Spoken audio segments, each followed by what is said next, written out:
Olá, otaku! Sejam bem-vindos ao segundo Anime Crazy Old School. E agora estamos com... Agora sim, primeiramente, quem não sabe o que é Anime Crazy Old School é o nosso podcast aqui, onde a gente divulga os podcasts antigos. Então é um podcast onde a gente simplesmente reposta podcast no YouTube. E aí você pode reouvir alguns podcasts que a gente gosta muito. Então... E até hoje estão só no Spotify. Então exatamente. Exatamente. São podcasts que envelheceram bem como vinho. Olha só, belíssimo. Sério, sua vez, vai lá. Você que foi o penúltimo integrante a entrar aqui na Anime Crazy. Eu sou o Ciro. Eu achei que ia ser engraçado. Quebrou ele. A mente dele, ela foi indo.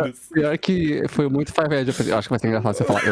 Eu falei. Mas então o podcast que eu quero recomendar de volta é A Evolução do Moe, né? O que eu gostaria de recomendar é sobre a indústria dos animes. E esse é se você quer entender que faz os animes serem animes como são hoje em dia, com esse foco em personagem, esse foco em tirar dinheiro da sua carteira pra gastar com iPhone e rusbando, esse é o podcast que vai te explicar isso, tá? E esse é o podcast que você vai ver a Tati raiz dos dados, tá? Que vem com informações, e você vai falar, caraca, Tati manja muito. Se você quer entender... Se você quer entender por que você abre o Genshin, vê a bunda do João Lee e quer gastar R$1.000 pra tela, esse é o podcast que você vai entender. Eu tava falando muito da bunda do Alisson, inclusive o goleiro do Brasil. Fiquei em choque, não achei uma bunda assim de relevância. Isso não é anime, né? Exato, mas eu não achei um comentário tão relevante, entendeu? Tipo, eu falei, pô, não é tudo assim. Eu não achei o comentário tão relevante, aí eu fiz, mas beleza. Mas é isso, gente, vamos lá, o podcast sobre Moe, muito bonitinho, vamos ver. Moe isso vai ter que fazer em todos agora.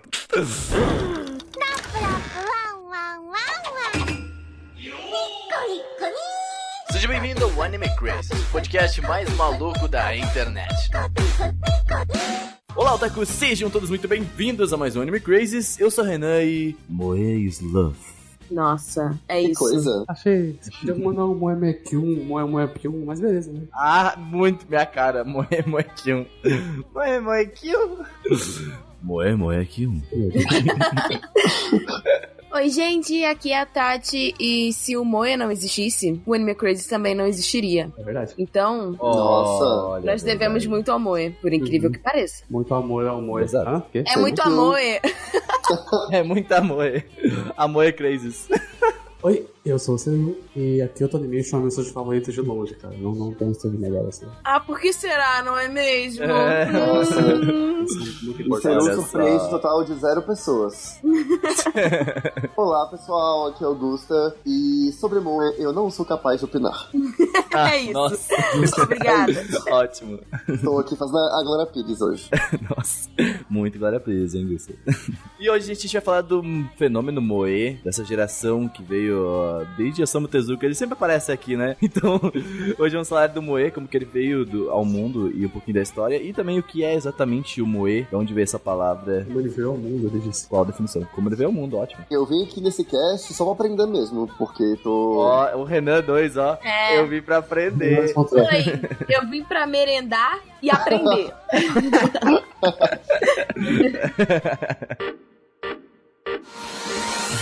Vamos começar o podcast com a pergunta do que é Moe, mas eu acho que a gente vai conseguir definir o que é Moe ao decorrer do podcast. A gente vai dizer o que é a palavra Moe inicialmente. Exato. Aí no final do podcast a gente consegue uma definição melhor, depois de navegar aí por todo mundo Moe. Mas vamos lá, Sério, o que significa Moe, a palavra? Não sei.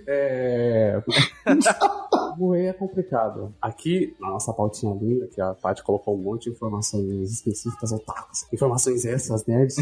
Moe é a abreviação do verbo moeru, que significa em japonês germinar, florescer. É uma palavra que, em sua construção linguística, sempre expressou de forma poética uma refrescância, vitalidade e juventude. É porque, assim, a gente tem que entender que tudo no japonês não tem um sentido literal. Primeiro que os kanjis, existem 2 formas de você se ler, né? As leituras. E a construção do kanji não é japonesa, é uma construção que vem do chinês. E quando eles construíam esses ideogramas, sempre tinha uma questão poética por trás, né? Da construção daquele símbolo. Então, remetia a imagens, a sensações, a sentimentos. E o Moeru, ele tem essa herança no caractere de ser, tipo, quando você lê, a pessoa que estuda, né? Tipo assim, os japoneses que já entendem o significado e podem analisar o símbolo mais profundamente, que te traz essa refrescância, essa juventude, esse sentimento bom. Então, talvez seja um significado de germinar algo dentro do seu sentimentos Sim, do coração. exatamente. Quando você sente alguma coisa florescer no seu cocorô. Que belo. Entendi. Ah, Que entendi. coisa linda, É o que dá o gente. quentinho no cocorô, né? Aquelas coisas... Exatamente. Famoso Best Girl, né? Famoso Best Girl. Só que aí, nos anos 90, as pessoas passaram a usar o moe, de moeru, como uma definição para o sentimento que você tem, que é despertado quando você tem contato com determinadas coisas específicas. Então, os jovens passaram a chamar de moeru tudo que dava uma chama dentro do peito, que te dava ânimo, ou que te dava esse quentinho no cocorô. Ah, entendi. Tipo assim, não precisa ser totalmente ligado ao meio otaku, né? Pode ser algo, por exemplo, nossa, que garrafinha legal, ela me deu uma coisa no cocorô. Sim, exatamente. Não, basicamente, hoje em dia no Japão, tipo, o moe virou um estilo de design, de tudo, assim. Sim, então, sim. qualquer coisa pode ser moe se despertar essa coisinha boa em você. Entendi. Então, por isso eu acho que veio depois também, como o Seru falou, das Best Girls, sabe? Que vem aquela paixão por ela, assim, que é mesmo sendo um personagem fictício, né? Sim. Então, tipo, Sim. que é algo que revigora teu coração, assim, né? Entendi. Waifus Legal, e legal. os bandos, né? Tipo, Exatamente, eles essa são relação que a moe. gente tem com esses personagens. Que você ama mais do que tudo e... Ai, enfim. Tô sacando, Sim. começando a entender esse rolê aí. Eles também Olha começaram aí, a ó. chamar de moe essa paixão afetiva por personagens fictícios. Então, tipo assim, os japoneses olhavam uma personagem e falavam já, moe. Tipo, só isso já Moe, definia. moe. Tipo assim, é a mesma coisa você olhar e falar waifu, sabe? Tipo, moe. Ah, nossa, muito Eu waifu, olhei tipo. pra ela e ela despertou esse sentimento. Pra mim, olhei pra... Olhei pra ela, olhei pra ela. Bigode fininho, cabelinho na régua. Bigode fininho, cabelo na reta é moe. Não, mas é muito. É muito, moe. Bom, mas vamos lá. Pra gente continuar avançando, a gente precisa saber onde é que começou tudo. Seru, vamos lá. Da onde é que vem a história? Onde é que é o início? Tu que é o nosso pesquisador hoje. Mandar uma frase linda aqui, ó. Tudo vem de um pai ou uma mãe. E nesse caso, o paizão, é o Osamu Tezuka, né, velho? O homem, que a gente fala sempre aqui, o monstro. Ele também é conhecido como o pai do mangá, responsável por inúmeras obras que definiram e desenvolveram a forma como personagens de anime são estilizados e animados. Alguns exemplos são, tem um que a Tati adicionou aqui, ó, Lost World, Sim. considerada a primeira obra amor de todos os tempos. Então é importante. Eu fui ver e parece, como é que é o nome? Você sabe no que eu tô pensando, Tati? Você sabe no que eu tô pensando? Ele da Disney, aquele do dinossauro. Em Busca do Vale Encantado. Esse mesmo. Mas não é da Disney, tá? Não, é Disney, Essa obrigado. fica a dica.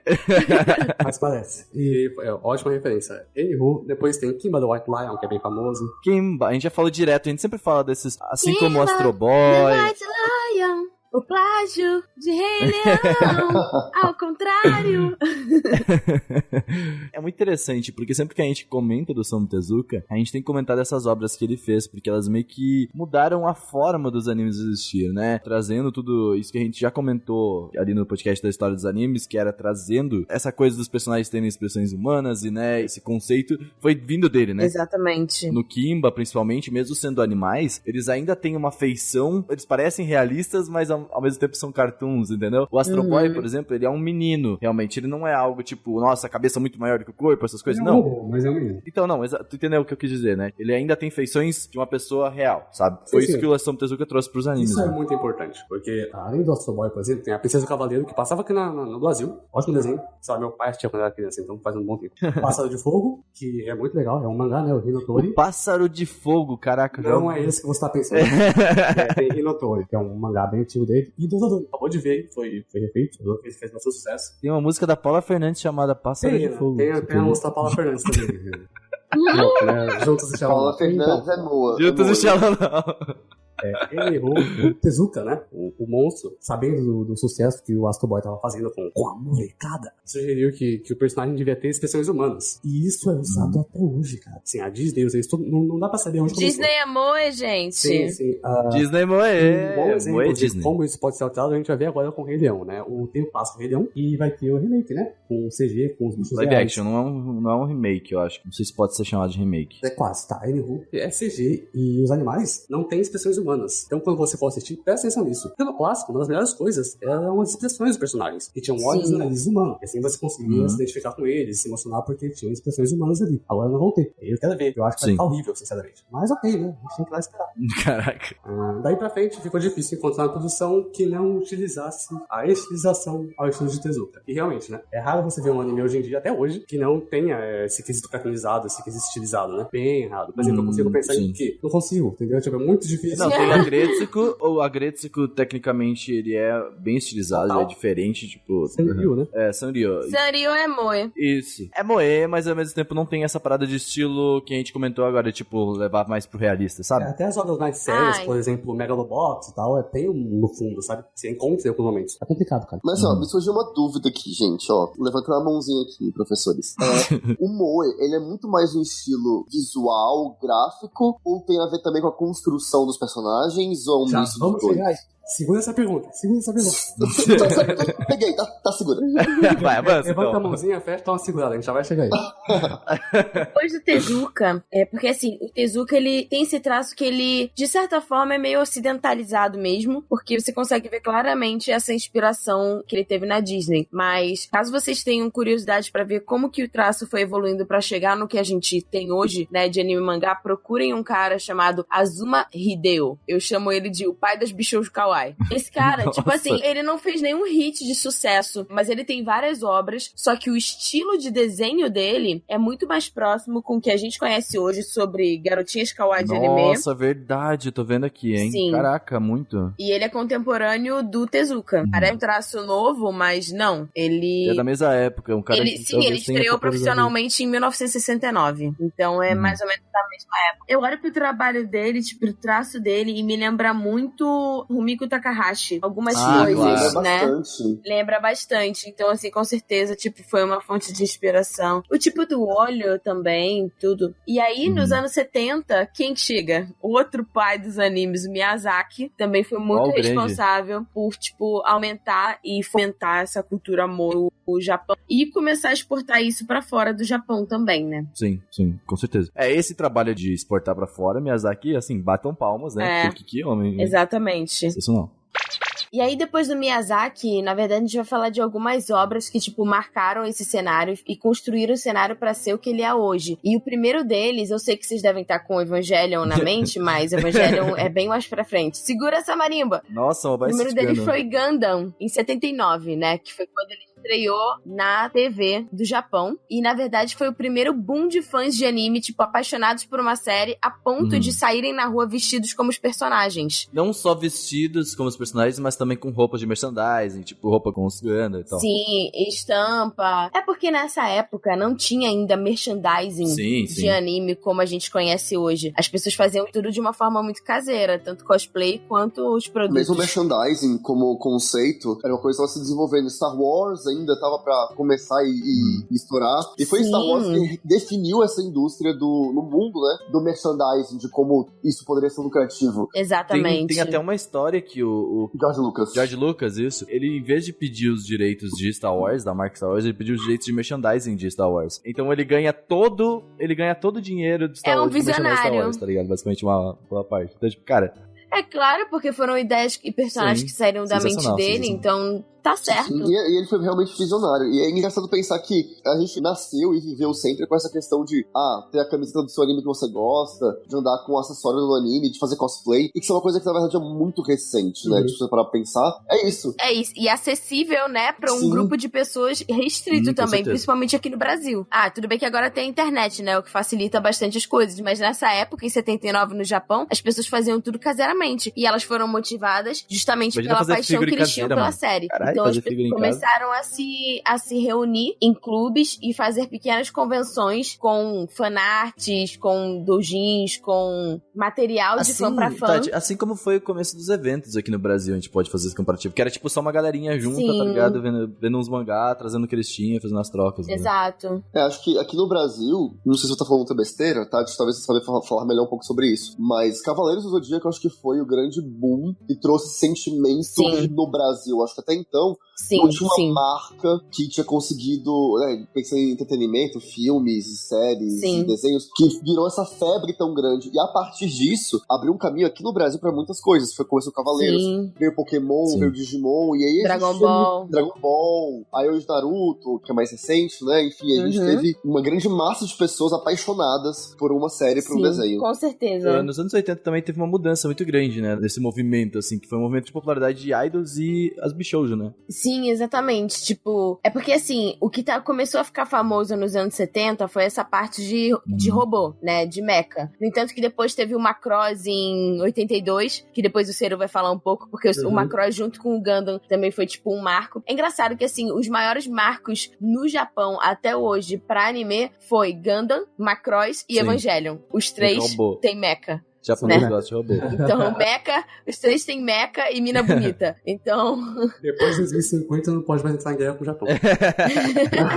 Mas, nos anos 80, tipo, a indústria começou a perceber que teve um movimento de popularidade voltado mais pra conteúdo que seria, entre muitas aspas, né, mas pra aquela época, considerado para o público feminino, né, que seriam, tipo, essas personagens fofas e tudo mais. E acho que a gente já falou um pouquinho sobre isso na parte do história dos animes e tudo mais, esses casts que a gente tem falado sobre como que isso tudo foi construído, mas eles não faziam antigamente um anime só por fazer. Eles faziam com patrocínio de empresas de brinquedo, principalmente a Bandai, né? Então, a Bandai foi responsável pela criação de diversos animes patrocinando, porque o objetivo era, na verdade, vender brinquedo. Baseado, não é? Olha aí. Vender brinquedo, vender bonequinho. Você fala isso, anime é pra fazer bonequinho. Vender os bonecos. E aí, vieram duas séries que ficaram muito famosas. É a Minky Momo, de 82, e a Creamy Mummy, que foram os dois animes que seriam, assim, as mães do que a gente conhece hoje como Mahou Shoujo. Foram as primeiras. E aí, eu acho interessante que, assim, esse cast, todo o conhecimento, entre aspas, que eu tive pra gente poder falar disso, vem de um livro chamado The Moe Manifesto. É do Patrick Galbraith. Ele é americano, mas ele, tipo, vive no Japão há muito tempo. E aí, o legal do livro é que cada capítulo, ele entrevista uma pessoa da indústria de mangá e anime pra falar sobre o que é Moe pra essa pessoa e o que essa pessoa enxerga como o Moe no Japão. E aí, ele entrevista dubladores, entrevista mangakás, entrevista editores de revistas, entrevista idols, enfim, várias pessoas desse meio pra conversar. E gente, tipo, desde gente mais nova até gente que tá aí, tipo, dinossauros da indústria. Então, muitas das informações desse cast estão vindo desse livro. Eu recomendo muito vocês lerem. Eu devorei o livro. É um livro cheio de imagem, então você consegue ver bastante. Gostei já. Vou ver esse livro aí. Tem desenho. Você consegue perceber a influência, né, tipo, dos autores e tudo mais. Isso é bem bacana. Nesse livro também, eles falam da influência de uma revista chamada Manga Buriko, que foi a principal revista a divulgar esse estilo, né, das bishoujos, que são, tipo, as bishoujo é tipo uma garota fofinha, né? E pra divulgar esse estilo do lolicon, que seriam as lolitas que a gente conhece hoje em dia. Buriko é um negócio gigante, assim. É engraçado que Buriko virou um comportamento, né? Caraca, que massa. É, a palavra para um comportamento, por causa da revista. Então, a revista inspirava um estilo de vida nas meninas. E aí, quando a garota fala, tipo, voz de bebê, baby talk, ela fala assim, não né, blá, blá, blá, blá, blá, que ela fala muito assim, muito assim. Sim. É, eles falam que é buricô. É, o estilo, é uma menina buricô, que ela fala nesse tipo, garotinha, assim. Fala igual o nenenzinho. Anota aí, galera. Buriko. Que interessante, não sabia desse nome. É. Enquanto isso no Brasil, a gente tá em capricho, né? Não é? Caraca, Gusta. Exatamente. Com vários testes. Quem vai ser o seu colírio? Eu queria comentar também, muito interessante, de 92, sobre o fenômeno de Sailor Moon, que foi basicamente um boom nesse estilo moe, né? Graças aí a nossa querida Naoko Takeuchi, que teve podcast do Otamina essa semana aí. Exatamente. Já começa a combar os podcasts aí, gente. Eu ouvi esses, já ouvi o Otamina, se não ouviu ainda. Não é? É isso, gente. O momento merchan é nóis. E esse cast ficou bem interessante, porque tem muitos... A gente teve a Letícia Cosmos, que é a nossa imperatriz de Sailor Moon no Brasil, e teve muitas curiosidades. Mais interessante é que a Naoko Takeuchi não foi proposital, eu acho, é que ela realmente deve ter sido influenciada desde cedo, tipo, lendo essas revistas e, tipo, consumindo esses mangás shoujos, mas ela acabou colocando em Sailor Moon um combo de coisas que despertam esse fascínio nas pessoas. Então, tipo assim, pedras preciosas, cristais, a questão da astrologia, patinação no gelo, moda, teatro Takarazuka, aqui, acho que isso aqui foi idols. Tudo proposital, hein? Acho que isso aí foi proposital, é muita coisa junto. Eu me sinto, tipo, vendo, sei lá, meninas superpoderosas. Esses foram os ingredientes escolhidos para criar as garotinhas perfeitas. Justo, é isso aí. Juntou tudo, né? À toa que Sailor Moon virou um fenômeno. Querida Naoko, hein? Tô te vendo. O mangá de Sailor Moon é bonito pra caramba, velho. Eu acho impressionante. Não, e é uma coisa que, tipo assim, marcou uma época e que meio que virou um estilo imortal, assim, uma obra imortal. Poucos animes conseguem esse feito, ainda mais, tipo, anime shoujos. Você tem o Sailor Moon novo, então, né? Eu acho bem bacana. Sim, então. o Crystal, né? Sim, sim. E a gente não pode esquecer de falar de Evangelho, que nos saiu em 95, que basicamente foi o divisor de águas de todo esse movimento, né? Exatamente. Foi algo tão absurdo que, assim, teve uma procura exagerada por peças de mexer na época do anime e tal. Que foi basicamente o que fez a Akihabara ser o que ela é hoje, né? Tipo assim, a capital do moe, né? É absurdo, sabe? Sim. Não, todo mundo comenta no livro, é impressionante. Tipo, pessoas de lugares diferentes, de épocas diferentes, de idades diferentes, e todos eles comentavam sobre a força de Evangelion. Porque realmente foi assim, foi o boom do anime no Japão. Eu brinquei uma vez, acho que lá no Otaku Station eu até falei, mano, se a gente não colocar a abertura de Evangelho aqui, esse evento já deu errado. Entendeu? Então... A gente vai ser enxotado. Exatamente. Então tocou 2 vezes daquela vez ainda. Então, tipo assim, em todo evento que eu fui, assim, sempre tava tocando em algum momento a abertura de Evangelho, assim, os Coco, sabe? É um hino, sabe? Tipo assim, é um hino otaku. Existem muitos hinos otaku, mas esse é o hino dos hinos. Eu não terminei Evangelion, tipo, assisti alguns episódios e toda vez eu consegui identificar, tipo assim, cara, a abertura de Evangelion é incrível, sabe? Tipo assim, eu só nunca consegui terminar por conta de psicológico, né? Mas... Não é fácil pra ninguém. Eu acho bizarro, justamente por isso, porque Evangelion é que, por exemplo, você pega Sailor Moon, que não é que uma questão de desmerecer, mas ele tem um plot mais simplificado. Sim. Um plot mais de fácil compreensão, menos complexo. E Evangelion, ele é um plot, tipo assim, que você tem que assistir às vezes mais de uma vez pra entender o que aconteceu. E ainda assim, ele alcança... Animes normalmente que tem plots muito complexos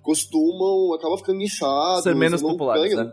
Acabam não sendo tão populares assim. Mas Evangelion, ainda assim, ele consegue e é quase que o embaixador mais novo aí do movimento, né? Então, assim, é bizarro pensar isso. Sim, eu acredito, porque como a gente tem aquele estilo, né, tipo Dark Mahou Shoujo, né, eu tenho meio que um estilo na minha cabeça que são, tipo, os animes que são mais dark mesmo. E eu acho que o Evangelion, ele foi, tipo, o precursor e foi um dos que influenciou, por exemplo, a existência de Death Note, de Gantz, de outros animes que lidam com essa questão. Gantz demais. Principalmente os que lidam com essa questão da tecnologia junto, né? Code Geass também, né? Sim. Code Geass é muito Evangelion pra mim. E assim. aí, se a gente for, tipo, voltar, né, assim, voltar em questão de inspiração, tem o Metrópolis, né, do Tezuka. Caraca, antigo, hein? Então, assim, é aquela coisa, tudo vai se influenciando numa grande bolinha de neve que vai Claro que crescendo. a Natália traz essas referências mega antigonas, assim, ela mostra muito que olha como eu sei as coisas, sabe? Ela estudou o negócio.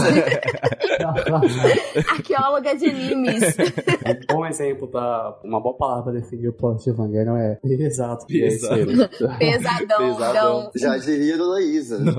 Nossa, Gusta, meu Deus, para. Quero entender também um pouquinho, gente, agora entrando nessa nova parte da pauta, como que isso impacta essa indústria. A gente já comentou muito de merchandising e tal, mas Seru, vai lá. Gusta, a sua dúvida, Gusta. Se é um estilo visual ou não. É agora. Solta.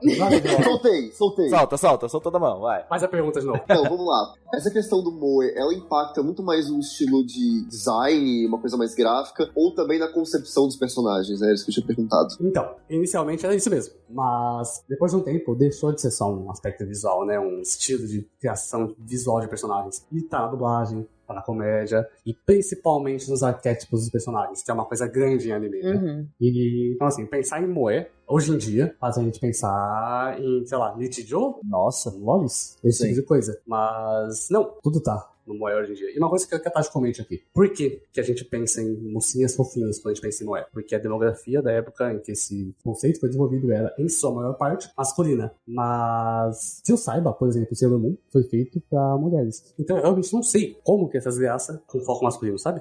Eu não encontrei na minha pesquisa essa parte que virou, assim. Não achei mesmo. Então, o livro do Moe Manifesto, ele fala muito sobre isso. Sobre como que aconteceu a construção desse público-alvo, né? Porque quando a gente pensa em otakus, em geral, a gente pensa num cara japonês, solteirão, que vive sozinho, isolado, tem uma wife, quer casar com ela no DS, e é isso. Porque essa é a definição de otaku no Japão. Depende um pouco, porque essa definição pode ser confundida com hikikomori, entendeu? Tem uma diferença um pouco pouco maior. Porque, tipo assim, o otaku... Na tua definição, Tati, ela parece que o otaku não sai de casa, não faz nada. Mas o otaku, ele é um pouco mais aberto, entendeu? Ele ainda vai nos eventos, Sim, ele é um pouco mais aberto do que os hikikomoris e os porque nichis. na primeira definição parece muito mais um hikikomori, entendeu? E essa definição que eu dei é uma definição japonesa, não é a definição de Sim. otaku que a gente conhece aqui no Brasil. Otaku brasileiro, gente, é só quem vai nos eventos, fica se enfornando em fila, aí passa calor, é isso. É isso.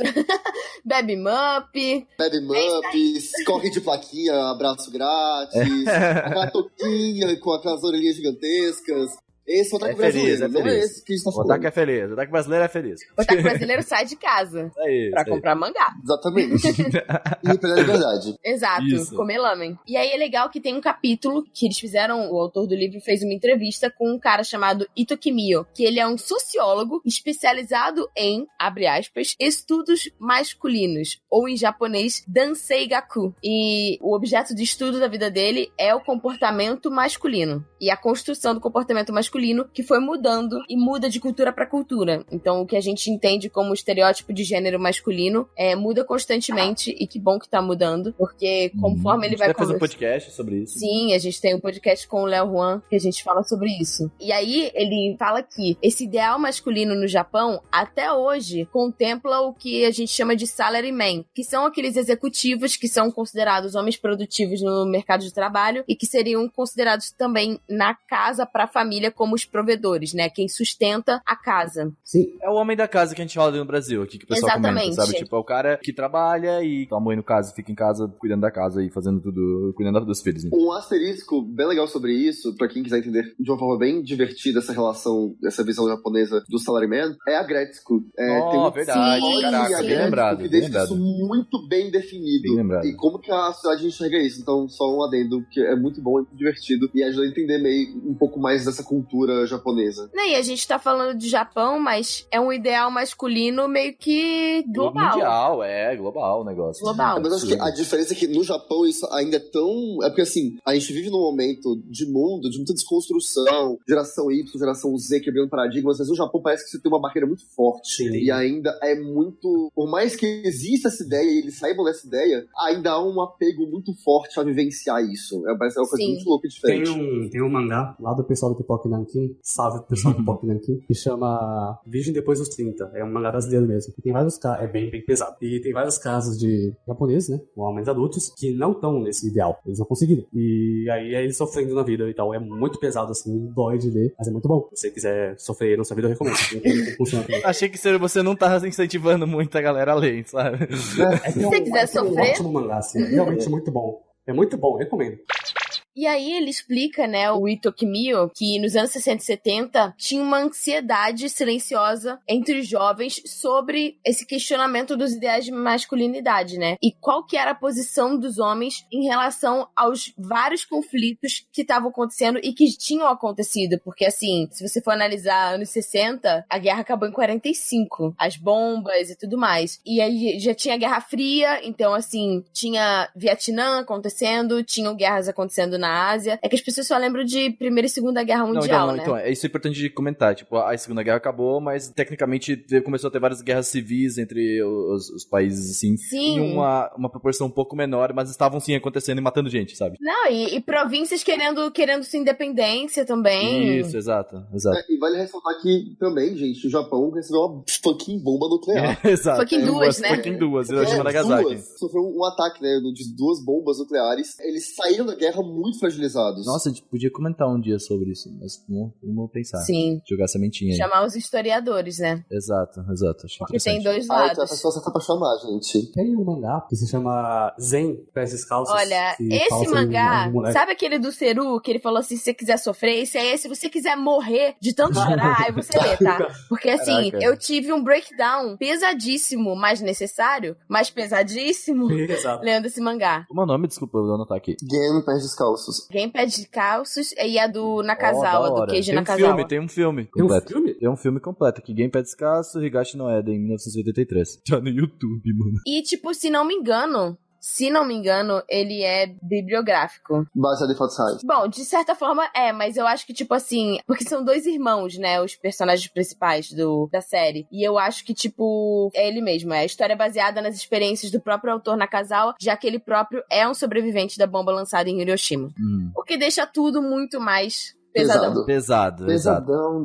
Assim como o Túmulo dos Vagalumes, né? Então... Exatamente. Então, os jovens dessa época começaram a se questionar do tipo, perderam família, eles eram muito mais cobrados em relação a essa questão do militarismo, de ter que participar desses conflitos, de ter que estar sempre disponível, e muitos deles não queriam. E estavam pensando assim, por que eu tenho que fazer parte disso, né? E aí, a partir dos anos 70, os conteúdos pros meninos estavam um pouco defasados, assim, não tava rolando tanta coisa legal, mas o conteúdo voltado pra menina, que eles chamam de kawaii bunka, que seria tipo a cultura do fofo, tava explodindo. Então, tipo assim, tinham várias coisas novas rolando. Por exemplo, a Hello Kitty tinha acabado de ser lançada, a Sanrio tava, tipo, bombando, vários mangás shoujo e expressões culturais, tipo o movimento Lolita. E aí, os homens que queriam, tipo, se afastar desses ideais masculinos antigos... que eles não se enxergavam mais, né? Porque exatamente, tinha uma coisa muito pesadas, a coisa que eles queriam renegar. Não, e aí você começa a pensar também sobre a vida. Então, assim, quando você tem muito contato com a morte, você pensa, tipo, qual é o meu papel na sociedade? O que eu tô fazendo da minha vida? Sim, nossa, tipo, verdade. a minha vida é trabalhar e cuidar de uma família? É isso só, sabe? Eu não posso ter desejos, eu não posso ter sonhos. Então, eles começaram a consumir o conteúdo do público feminino, esses mangás shows e tudo mais, como uma válvula de escape para trazer paz aos corações. Muito menos do que isso, né? Tipo, eu não posso ter sonhos, não. Talvez só queira ficar sozinho, sabe? Tipo, às vezes só queira, sabe, ser só eu mesmo, entendeu? Não precisa criar uma família realmente, entendeu? Tipo, aquela questão de pressão que chega... Você tem que casar e ter filhos. Exatamente, eu acho que veio muito disso, sabe? De tipo, nossa, eu preciso disso, eu preciso fazer, eu tenho 20 anos e não tô com uma família estruturada e tal. Eu falei, mano, calma.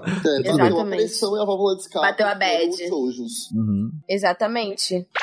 E eu acho muito legal que tem um quote do livro, que é muito o que a gente tá vivendo hoje, né? Que, tipo, a partir dos anos 70, as pessoas começaram a interagir como hoje em dia, mantendo uma certa distância entre si, até por conta da internet, né? Mas, em contrapartida, utilizando a cultura pop pra mediar interações e fazer amizades. E é exatamente o que a gente vive hoje, tipo, com a juventude. Com certeza. E eu acho que o otaku também virou muito essas pessoas que são atraídos, né, por esse mundo, pelos animes, por essa vibração, por essa cor, essas coisas bonitas que vem do moe, né? Então, tipo, eles acabam não vivendo esse negócio cinza que a gente já comentou, né? Essa vida adulta cheia de obrigações, né? Na verdade, eles rejeitam essa vida e eles querem, tipo, ficar vivendo num mundo que é um mundo mais gentil, mais fofo, mais humanizado. Tipo meu quarto tava muito preto e branco, comprei uns LED. Ok, deixou tudo mais legal. Eu achei que ele ia falar assim, comprei mais figure. Não, esse aí sou eu. Comprei um Dakimakura, porque ele tava muito cinza, eu comprei uma wife. Minha vida é fofa e antes. Mas eu acho nessa história muito engraçado e eu não sabia disso. E é bizarro pensar que, tipo, o moe que hoje, então, né, tem esse foco masculino muito grande e, enfim, acabou evoluindo pra uma série de problemas que a gente tem hoje. Sim, de natalidade também. Como que isso começou sem querer, né? Não foi algo que era direcionado para os homens. Não. E acabou que virou e hoje é absurdo. Um exemplo que eu tenho e que é sempre difícil entender pela cultura mesmo, é aquilo, um anime que eu já comentei aqui no cast algumas vezes que eu gosto muito, é Love Live. Eu acho um anime muito bonitinho, muito... tem as músicas legal e tal. É moe puro. É moe puro, puramente moe. Só que acontece, aqui no Brasil, se você for olhar a base de fãs que o anime tem, é puramente meninas. Sim. Quando você encontra grupos de discussão, você vê muitas meninas fãs. No Japão, só homem. quando você vê o live, tipo, elas lotam o show. Sim. Aí no... Como é aquele lá, o Dome? Como é que é o nome? O Tokyo Dome? O Tokyo Dome, isso. Que é um dos... Acho que se não for o maior, é o principal. O Tokyo Dome e o Osaka Hall são os maiores. São os maiores. Isso, é um negócio que é bizarro. Elas lotam o show lá e você olha a plateia, é difícil achar uma menina. Essa cultura do idol, ela é de público masculino mesmo. E vem disso também. Nasceu, você começa a ver a origem disso, né? Porque é bizarro a diferença de cultura, onde aqui no Brasil, no Ocidente como um todo, né? Você gostar disso não é nada masculino. Isso é puramente não masculino. Até mesmo gostar de anime, independente de qual tipo. Eu ia falar já. Tipo, gostar de anime já não é algo muito... Gostar de desenho, né? Isso, bem... Boa. Agora, tipo, quando você pega o Japão e vê homens, aquilo é masculino, aquilo é uma forma de expressar a masculinidade deles, ir a um show de uma idol, por conta do lance do Moe, é uma construção muito louca. E você vê a origem justamente nesse momento. Diferente, né? Não é que é muito louca, só é diferente do que estamos acostumados, sabe? Tipo, não é que é muito louco. Pra eles é comum, sabe? É louco de você olhar e dar esse choque de realidade. Fazer essa ponte, né? Sim, e ver a sim. origem disso. Ocidentalmente falando, é muito louco. Sim.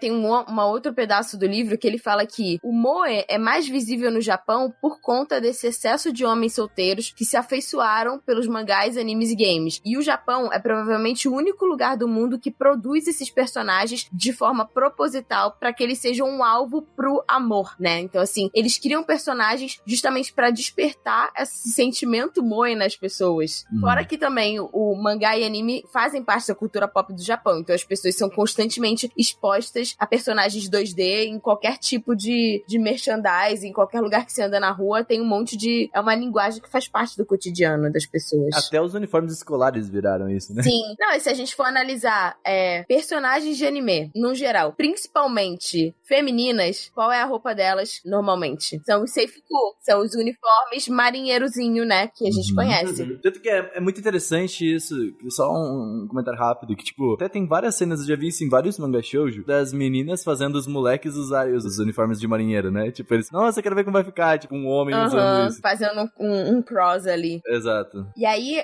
eles explicam o porquê, porque se você for analisar a construção de personagens de anime, o uniforme é uma das coisas principais. E por que a maioria dos personagens são jovens e são estudantes, né? E aí ele explica que essa época da vida, quando você usa esse uniforme, e até mesmo o uniforme, por exemplo, o uniforme que o Yusuke usa, né? Esse uniforme masculino também de escola, que também muitos personagens masculinos usam, o uniforme escolar, ele remete a, tipo, a época mais doce da vida, né? Que é a época, tipo... Escola, da sua época legal, juventude, que você não tem que você preocupações. tinha sonhos, que você não tava no mercado de trabalho e tudo mais. Então, é meio que remete à época onde tudo era possível. E aí é por isso que, tipo, eles enxergam isso como um símbolo de liberdade e eles introduzem esse símbolo como realmente o uniforme dos personagens de anime. Justamente pra fazer a pessoa que tá assistindo se lembrar da sua época de ouro, do melhor momento da sua vida, que provavelmente foi o high school. Interessante, mano. Interessante.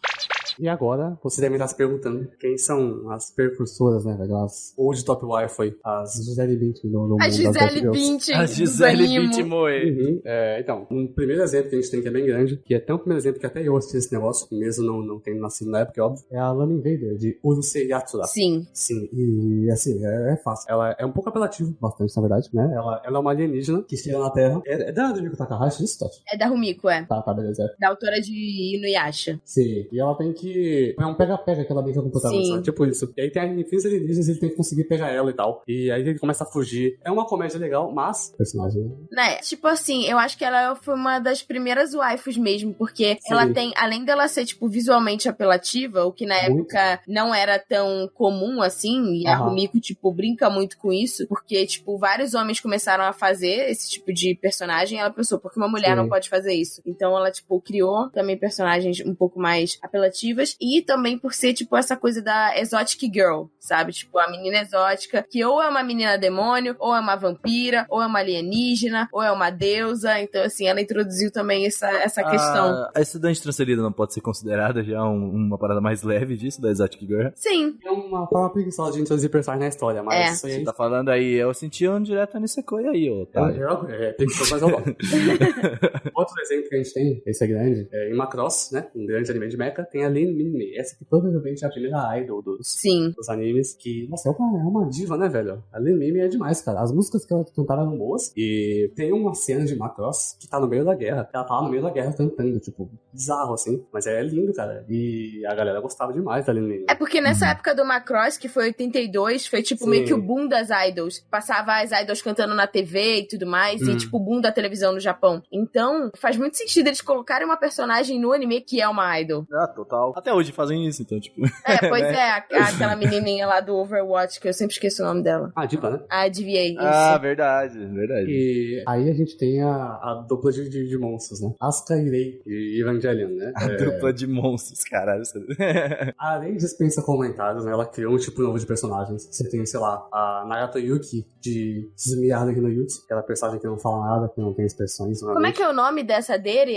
Eu acho que é Kudere. Kudere, isso. Se não me engano, também é, cuidado. E essa é a primeira guerra de waifus, né? Que a gente tem Nisekoi e infinitos outros animes começou em Evangelion. A galera tretava até o pau.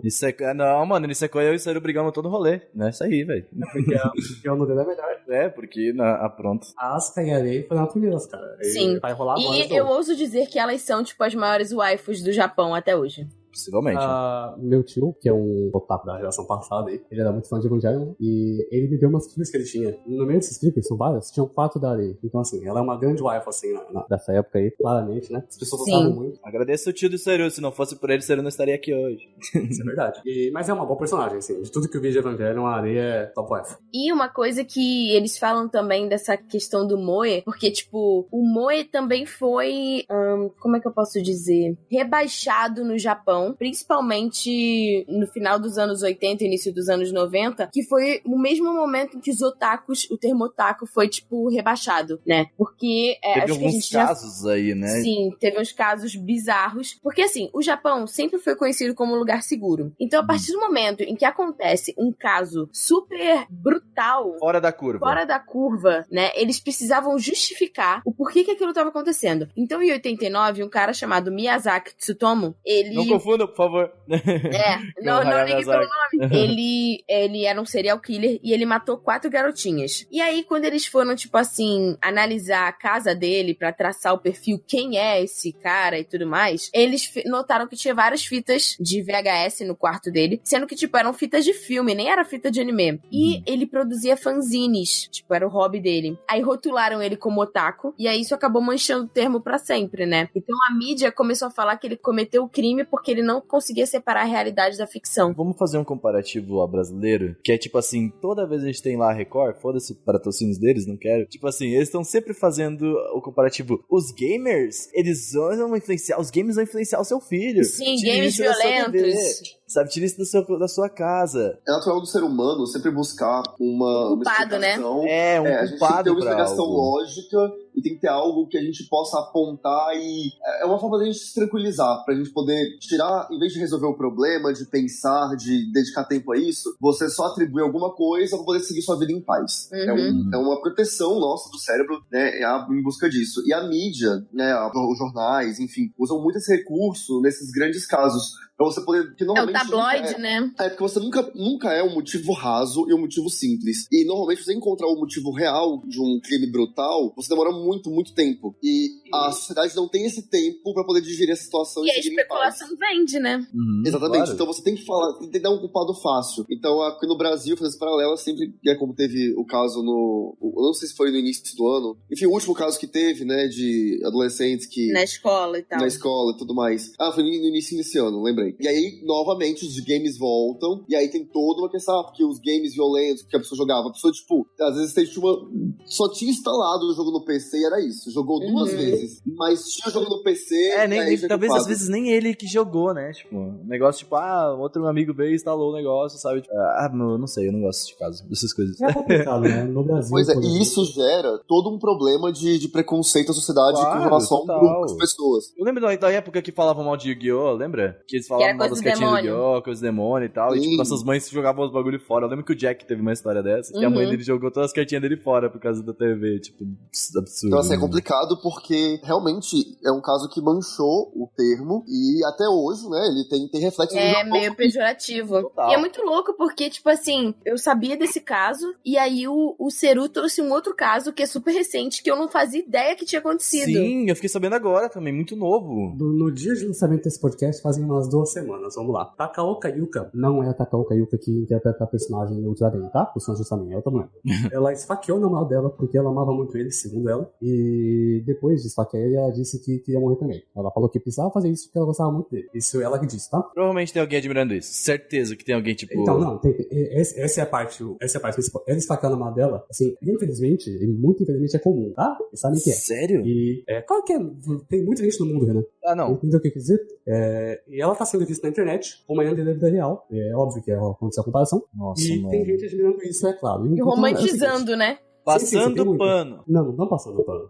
Endeusando. Estão colocando em cima de um pódio. Tem gente falando, eu quero que ela desse faquinha continuar de mim também e tal. E assim, por que isso acontece? Que ela é uma japonesa fofinha, né? Justa Costa. Ela era cosplay da Arthur, ela fez também, né? Ela fez cosplay. Então, aí que tá. Ela faz cosplay de personagens normais, né? Sem transventais. Tipo a Sailor-Shun e a Rimiko Toga, de Boku no Hero. E assim... A Rimiko Toga é meio psicopata, né? Vamos combinar aqui.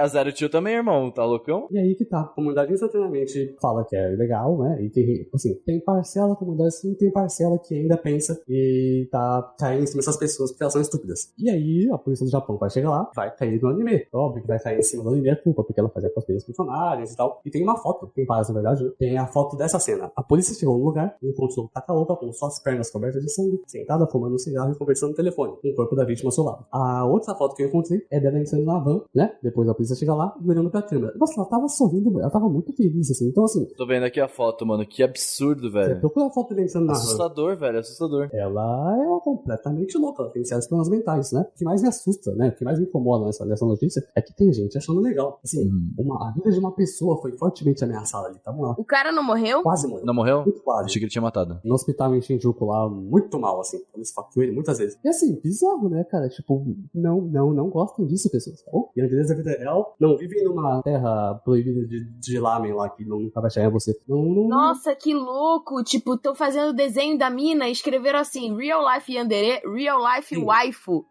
Sim, caralho, é isso mesmo, mano. Tati. É isso que eu tô falando. Isso que é bizarro. Tem um vídeo de um youtuber que eu gosto muito, vou mandar um salve, o senhor de Anime Man, o monstro que entende tudo. Ele fez um vídeo falando disso lá no Japão e ele conta bem a história. Não tem nenhuma imagem pesada no vídeo, ele não faz isso, pode ficar tudo de boa. E esse é um caso bizarro, assim, e tem gente achando legal. Não achem legal. Velho, tem foto... Nossa, eu não vou divulgar isso, mas tem foto do momento, né? Que é tem foto do momento. A foto mais assustadora é dela sorrindo do que no momento, sinceramente. Sim. Mas é bizarro, cara. Mano, ela tava fumando um cigarro com... Caralho, mano, que absurdo, exatamente, aconteceu velho. mesmo.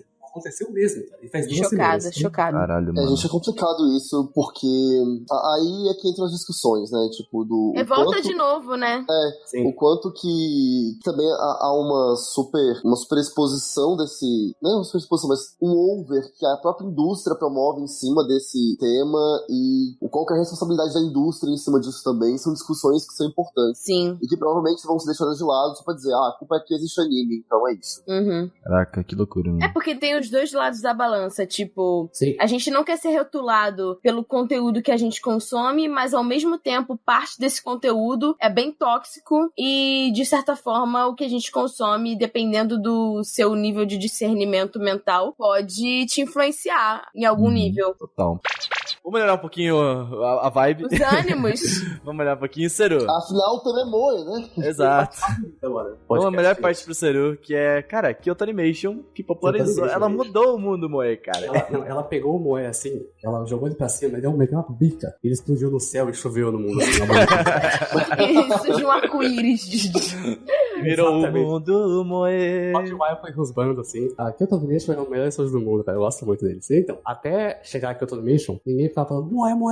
Não, vocês sabiam o que era, mas não ficava assim, isso aí é o moe, aquele também. E aí, né, a Kyoto Animation chegou com a adaptação de Light Novel, sim. Light Novel que hoje em dia é um negócio que vai adaptar mais que tudo, né? Vamos Light Novel. Comecei a ler agora a primeira editoradora, tô amando o gênero já. É legal, né? Achei muito legal. Eles adaptaram de Nagato Tanikawa, que é Suzumi Haruhi no Jutsu. E aí... Nossa. É o anime favorito do Seru. Não, achei mas é meu que loucura.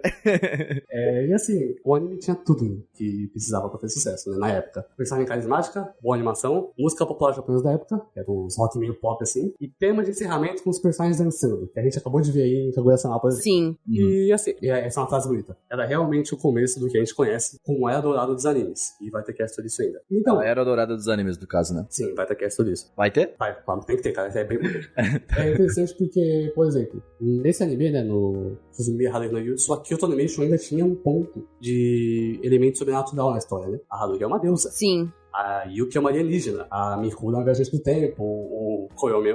Koyomi? Você dá spoiler de tudo não, Seru? Tá? Não, é o primeiro episódio. O maluco lá é um Wesker. Ah, tá, entendi. Só o protagonista que é normal, né? E é legal isso, tá bom? É legal que a moça que colocou o waifu no mundo é uma deusa no anime dela. Caraca, sério. Colocou mulher no mundo, ela é uma deusa de verdade. Eu em Deus mesmo. E a Kyoto Animation não parou por aí, porque depois eles lançaram Lucky Star, na minha opinião, o melhor anime de comédia de todos. E é isso, é um anime de comédia. Você consegue definir mais, ou Ana? Cara, o Lucky Star é tipo assim. E o pior é que é interessante, porque o Lucky Star nem usou muito de elemento sobrenatural. Não tem São nada. só garotas Sim. se divertindo. E é isso, sabe? Tipo, É comédia. É o Slice of Life. a gente vai falar de Keion. Keion é a mesma coisa. Não, calma, espera. Keion é outro level, mas aí tá. Então, Lucky Star é um Slice of Life comédia, e elas falam temas que se repetem. Futuro otaku, comida, elas falam bastante disso. E é muito fofinho. É interessante porque Lucky Star foi justamente isso. Foi pegar o público otaku e o Moe, uniu e fez essa É maravilha. interessante, porque, por exemplo, eu lembro que uma pessoa que apoia a gente, a Daiane, salve pra Daiane, foi assistir Lucky Star e ela não gostou, porque ele faz piada com os elementos otakus daquela época, com os animes daquela época. Eu só gostei disso, por exemplo, eu, que sou mais novinho, sou daquela época, porque eu assistia aqueles animes, né? Eu tinha os DVDs lá com meu tio e tava assistindo. É um anime datado, né? Sim, hoje em dia acaba sendo datado, porque você tem que ver os animes da época. Não funciona, né? Não funciona com a comunidade nova. Sim, aquele é um dicionário da época do lado, assim, né? Dicionário 2007, basicamente É isso. tipo a galera daqui a, sei lá, 20 anos não entender Gintama. Justo. Nossa, bom comparativo, É esse Tati. tipo de coisa. É o Pop Team Epic, é bem isso, Exato. Mostra a referência. Mano, eu acho que o Otakoi também serve como isso já. Tipo assim, daqui a um tempo... É que o Otakoi ainda fala, por exemplo, da Nakoruzu, que é uma personagem de Samurai Shodown, que é muito antiga. O Otakoi é tudo demais, é complicado falar. Mas aí tá, a gente tem a cereja no bolo, assim, que é um cerejão, velho. Um negócio que mudou o mundo pra assim. Keion, cara. Keion, velho. Tem gente que não gosta de Keion, eu não entendo. Não porque, entendo assim, Eu também é não maravilhoso. entendo. Eu não gosto de Moe, assim, do Moe de agora, do Moe Kyoto Sim. Animation, e eu gosto de Keion. Porque é o seguinte, o gênero Keion não existia esse Keion. É o gênero garotas fofas fazendo coisas fofas. Achei uma boa definição, cara. É bem isso mesmo. Tem coisa triste, tem coisa emocionante. A animação é muito boa, tem ótimas dubladoras, tem um monte de waifu, mas o que chama atenção no anime são as interações entre as meninas. São como elas se divertem e você ri, tem um monte de waifu. E essa coisa de, vou apertar sua bochecha, vou puxar seu cabelo, vamos fazer cosplay, quero fazer moe kill. Vamos tomar chá todo mundo junto. Tomar chá junto. Ué, gata, bora fazer um Moe Kill. Vamos pro clube depois da escola, velho. E vamos comer bolo, caralho. Vamos comer bolo! Vamos chupar de bolo. É Keion, velho. Se você pegar Keion, dá pra até fazer uma piada que eu pensei agora aqui, ó. Que é Kyoto Animation 1, velho. É isso aí. Kyoto Animation. Que eu tomo de on. Keion definiu isso. Keion é muito bom, além disso, tá? Mas ele definiu isso, né? E a gente tem até hoje, com designs fofos, é muito importante. As personagens femininas, novamente, falam do público masculino e tal, mas a gente já falou disso, então tá bom. E, como eu disse, isso ficou até hoje. Saturno. Obviamente, Saturno, tudo Saturno. Especialmente um negócio desse. E aí a gente tem umas séries que são 100% o que a gente chama de Moe Blob, né? Moe Blob. Moe Blob, o que é isso? Vamos lá, Moe Blob, eu vou pegar um anime de exemplo aqui, deixa eu pensar um anime de Colocou exemplo. aqui na pauta que outras pessoas chamam de desperdício de tempo e dinheiro. Isso mesmo, é. Sou eu sou essa pessoa. Sou eu, é. Moe Blob é quando você entra no My Anime List e você vê um monte de cartaz purpurinado cheio de 3.000 garotas fofinhas e provavelmente elas são idols. Hoje em dia. Não. Isso aí é idol mesmo. O Moe Blob. Antes de ser eu tô com uma dúvida aqui, porque, gente, vocês estão falando. Essa descrição que você deu do Kyoto Studios é tipo assim, gente, anime de idol hoje. Tipo, Sim. você pega Love Live, você pega Cinderella Girls, enfim, é puramente isso. Aí eu tô tentando achar a diferença. É porque alguns não são musicais. Como os animes de idol são muito populares, é óbvio que eles se aproveitaram disso. Keion era de música, era uma banda de rock. Música popular japonesa que é mais rock, né? E aí veio o Live, veio o Idol Master. Cara, Idol Master é bizarro, assim, velho. E o que é o Moe Blob, né? Um anime, por exemplo, New Game é um bom exemplo de Moe Blob. Nossa, gosto muito. Sim. Yudo Camp é um Moe Blob desgraçado, velho. Nossa!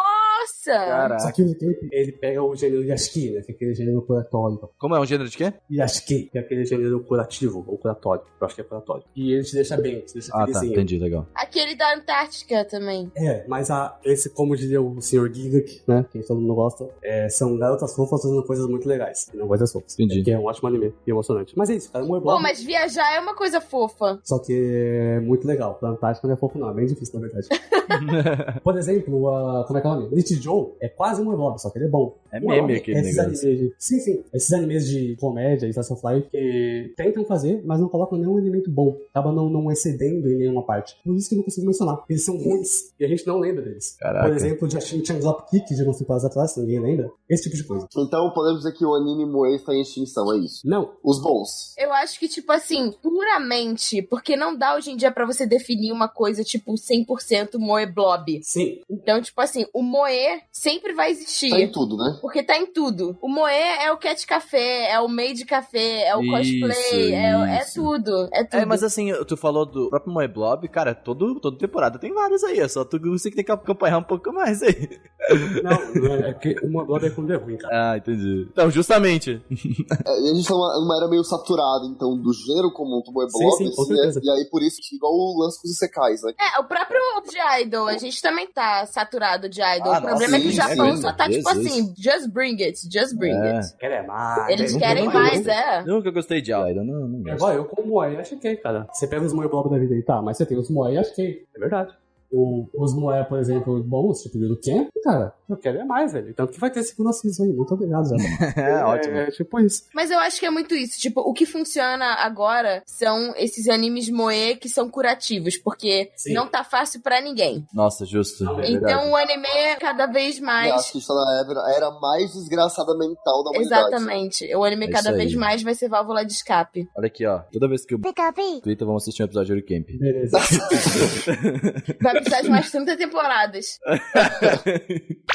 Mas eu fico questionamento que, né, que a gente falou de Evangelion, que Evangelion ele é um dos grandes representantes aí do movimento e tal. Onde que Evangelion se encontra hoje em dia, já que ele é tão denso? Será que hoje ele se encontra com isso? Talvez seja por isso que a gente tá tanto tempo sem ter nada de Evangelion e deu uma pausa, assim, na continuação do filme e tudo mais. Você diz da volta, tipo... É, porque, né, a gente tá esses comentários, a gente tá nessa vibe dessa anime mais curativo, da gente ver muito uma válvula de escape e encontrar, enfim, respostas mais bonitas e fofas nos animes pra Menos ficar coisas melhor. pesadas, sabe? Eu acho. E Evangelion você não encontra nada disso, né? Evangelion você dá o oposto disso. Mas, mano, tem Sangatsu no Lion aí, Mas velho. é porque, assim, quando você estuda, tipo, tendência de consumo, você tem que entender que nunca vai existir apenas um movimento existindo. Então, existe um movimento e o contra-movimento. Então, assim, no mesmo ano em que sai Yuru Camp, sai o Devilman Crybaby, entende? Exato. Então, tipo assim, a gente sempre justo. vai ter, tipo, esse movimento cíclico de culturas que são opostas, tipo, coexistindo. Nunca vai existir uma coisa só. Sentido. E finalmente ela sobre o Moe, né? Vamos lá, tá escrito bonitinho. Hoje em dia, Moe não está só em praticamente todos os animes, mas é uma parte do que a gente vê como anime, uma parte de como a gente define essa mídia. E também uma parte de como é feita. Moe é abrangente demais para definir perfeitamente. Não é um gênero como ação ou terror. Moe expressa uma conexão com uma peça de arte. Uma conexão que carrega mais do que só gostar de alguma coisa. Moe leva o amor pra fora dos 20 minutos do episódio. Ai, que lindo. Que bonita essa frase, o Moe leva o amor. Tá? Porque é verdade. Não tá só no anime. Tá nas mercadorias que a gente compra, nos meios de café, nas músicas que a gente escuta. A quarta open de Batman no Batalha. Nossa, eu vou fazer um post no Twitter disso. Moe leva o amor para fora dos últimos episódios. Nas roupas que eles usam, nos jogos que eles jogam e até mesmo nas vidas que eles vivem. É um estilo de vida. É demais, porque você estava falando sobre o Evangelho não tá muito longe disso, ou o Devilman Crybaby. Voltando lá ao gênero Moe que o Tony Animation meio que criou, né? Tinha outras roupas trazendo pelas roupas. Existe esse gênero sim, mas fora disso, os outros animes que não estão aí, sei lá, IQ, qualquer outro anime, The Promised Neverland, Moe tá lá, porque é uma parte dessa indústria de longe já. Os grafismos, a forma de dublagem, as expressões, aquele negócio. Você tem muito em japonês. Eu acho que é a humanização Sim. do estilo artístico. É isso. Uhum. É a caracterização, é a estilização dos personagens, que a gente vê muito anime e que é o que a gente faz gostar de anime. Você pode falar, não gosta de Moe. Mentira. Se não gostar de Moe, você não gosta de anime, cara. Sinceramente. Exatamente. Hoje em dia não dá mais, velho. Já não existem barreiras. Não dá pra você dizer o que é Moe, o que é anime. Sim, não dá pra namorar de Moe. São tudo É tá intrínseco, exatamente. Tudo junto e misturado. Cara, sensacional. Então o veredito é, gente, todos somos Moe, todos amamos Moe. Isso. Moe é a vida. Resumo desse Moe podcast. is life. Moe é vida. Sobre a pergunta, o que é Moe? É o seu Kokoro. É o isso aí. quentinho do seu Kokoro. Verdade. Muito obrigado por vir no meu TED Talk. Esse momento tinha que acontecer na carreira